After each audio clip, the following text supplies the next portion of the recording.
ના, મેં તને એક વાર કીધું છે ને, ના એટલે ના. આગળ તારે બળવાનું નથી.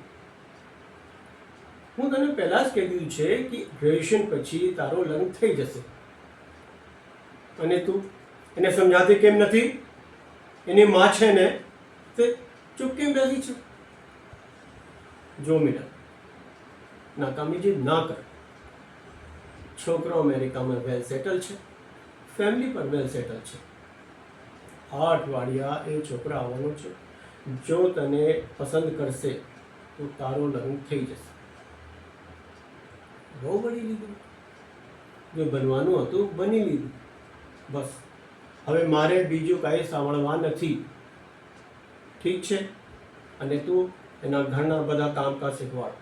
હવે તું તારી લગ્નની તૈયારી કર. ચૂપચાપ જઈને અંદર બેસી જા અને બીજું કાંઈ બોલશે નહીં.